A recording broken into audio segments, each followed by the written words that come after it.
Matthew, thanks so much for being with us today. You're welcome. Hi. My first question would be, did you expect this huge success that the TV series had all over the world? No. No, because you never do as an actor. You never know. You just hope it does well, and you get a feeling when you're shooting it, of how it's going, and if it feels in a good place, but it doesn't always translate. So it's a nice thing. It's an unexpected pleasure and a gift. And why do you think it connects so well with so many people all over the world? I mean, is it the Shakespearean side to it? Is it watching really rich people fighting to each other? What is it? Yeah, there's that. I think they're big old Shakespearean themes, of money and power and politics and revenge and control, all the rest of it. And then there is the sort of awful delight in watching wealthy, corrupt people being unhappy. And it's funny. I mean, it's absurd. It's absurd.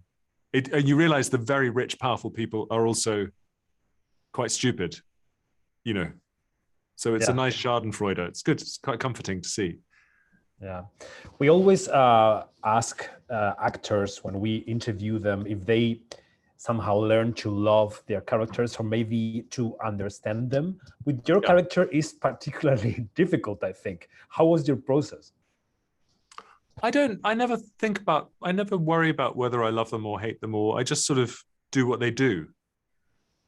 I think that's all you can do as an actor. You just do what the character does. And anything else is not interesting. I mean, because you can't play it. You just do what the character does. And then if you feel something because of that, then so much the better. But, I can't play research so if some characters I research a little bit or think about it, but the actual filming of it, I'm simply doing what the character does to the other person and trying to get something from the other person so that's it really. I don't worry about whether I like them or hate them. I sort of end up feeling sympathy for them because they're all human. They're not monsters, I mean, they're not wonderful people, but they think they're doing their best. Yeah. What about the scripts? Is it always on the script? I mean, do you find there almost everything you need? What's the case with success? Everything. It's all there. I mean, yeah. That's the short, true, honest answer for me. It's all, if you have wonderful scripts, it sort of looks after you as an actor. It tells you what to do. And also you want wonderful casting and directing, and, it's a real collective. It's great. So it feels very nice to be part of the family. In this series, you have really long dialogue scenes, which seem really difficult to shoot. I don't know if there's some place for improv, or is it always tight and it's similar to the script? It's often mostly similar to the script, I'd say. It's pretty, we stick to the lines, and then very, very often we'll, at the end of it, when the director thinks they've got it, we'll do a freebie take. We'll do a sort of a very loose pass on a scene, and we might do just the dialogue again, or some people might improvise and some people might do something silly just to try it out. And so it's a lovely kind of way of finishing off the scene.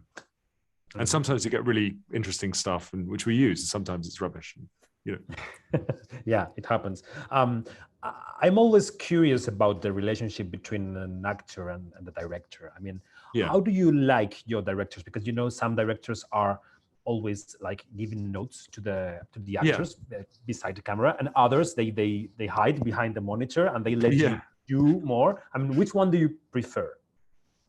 I don't know. I mean, neither. I think the key, the wonderful trait of a brilliant director, the best trait of a brilliant director is to give the actors confidence and to see things that the actor might want to do and encourage them, or sort of it's it's an interesting relationship. I mean, I know it's different in the theatre than it is on a set, obviously. But yeah, I've worked with both kinds. And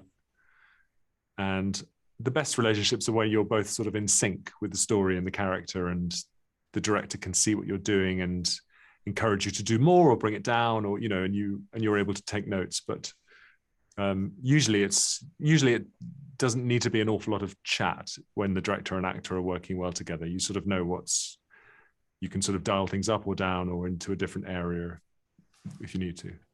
Mm-hmm. And my last quick one is, have you thought of directing yourself? No, I